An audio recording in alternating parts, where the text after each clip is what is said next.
Salut à tous, c'est Kichi. Aujourd'hui, je vais vous parler de 3 grandes différences entre la France et le Japon. Bon alors, bien entendu, pour les consommateurs de contenu Japon, je ne vais pas vous apprendre grand chose. C'est certainement des différences que vous connaissez déjà. Mais pour le peu d'entre vous qui me regardent déjà, et qui ne seraient pas au fait de ces différences, j'aurais au moins été ravi de vous apprendre quelque chose.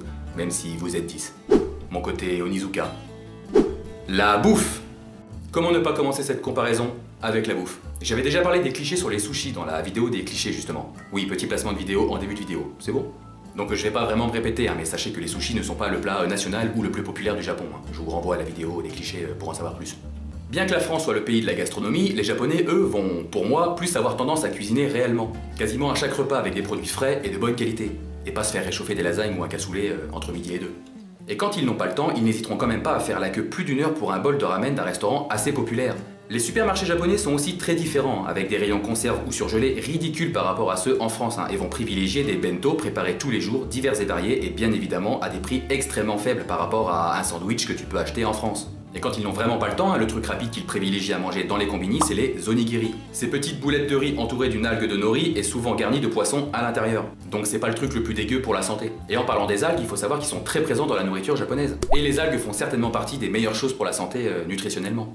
Chose qui est totalement ignorée chez nous. Et pareil pour le petit déjeuner. Là où nous on est habitués à manger des croissants, des tartines, des gâteaux, etc., les Japonais eux vont manger du poisson, un bol de riz, une soupe miso et plein d'autres choses bonnes pour la santé dès le premier repas, qui est le plus important de la journée. Alors que nous c'est du gras et du sucre. Perso, je suis team salé le matin. Et vous? Ce qui explique en partie pourquoi les Japonais sont en meilleure forme, vivent plus longtemps que nous et sont aussi majoritairement moins gros que nous. Le taux de pourcentage moyen de l'obésité au Japon est d'environ 4%, alors qu'en France il est de plus de 20%. Et pourtant, vous pouvez allumer la télé à n'importe quelle heure au Japon, vous trouverez quasiment toujours une émission sur la bouffe. La nourriture, c'est une religion là-bas. Selon un sondage d'une marque de sextoy qui demande à différentes nations ce qui leur procure le plus de plaisir, la majorité vont répondre le sexe. Les Japonais, quant à eux, répondent en première position la nourriture. Le sexe arrivant en 5e position. Quand je te dis que la nourriture, c'est une religion là-bas. La propreté et la sécurité. Alors oui, j'ai réuni ces deux caractéristiques, car bien que différentes, elles sont aussi complémentaires et assez représentatives de la différence avec notre pays. Pour la propreté, croyez-moi, ce n'est pas un cliché, bien que ça dépende aussi bien évidemment des quartiers, des endroits, etc.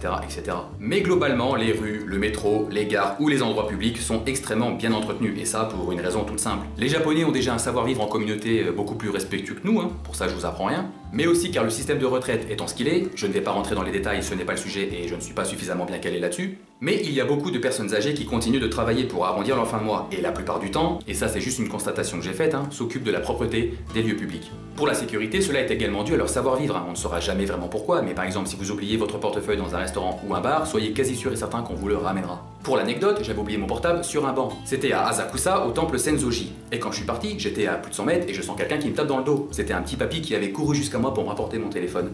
Adorable. C'est pour ça que le Japon est en grande partie un endroit où il fait bon vivre et où on se sent en sécurité et en pleine sérénité. Et je ne vous parle pas du taux de criminalité qui est l'un des plus bas du monde. Là je vous apprends rien. Dites-moi franchement si vous êtes aussi serein chez nous, en France. Et pareil pour la propreté, est-ce que vous trouvez que Paris, pour comparer avec Tokyo, est une ville propre et dans laquelle on se sent en sécurité?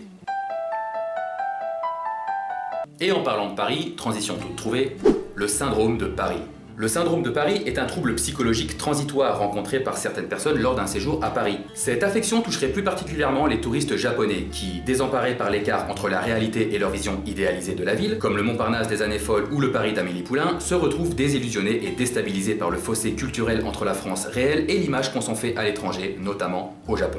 Alors je n'ai pas l'impression qu'il y ait un équivalent chez les touristes français du Japon. En tout cas chez moi ça a été complètement l'inverse. À mon premier voyage, j'ai tellement aimé et adoré ce pays que j'idolâtrais déjà de loin, en espérant un jour y aller, que je n'ai eu aucune désillusion une fois là-bas. Tout était si parfaitement réglé, optimisé et chronométré que je m'y sentais bien, en sécurité et sérénité. Le pays n'était pas forcément comme je me l'imaginais, il l'était en mieux. Et quand je suis rentré en France, je me suis tapé un putain de mal du pays, mais inverse du coup. Je ne pensais qu'à y retourner et je ne me sentais vraiment pas à ma place. Surtout quand tu reviens à Paris. Dès l'aéroport, tu sens vraiment la différence et la chute te fout une claque.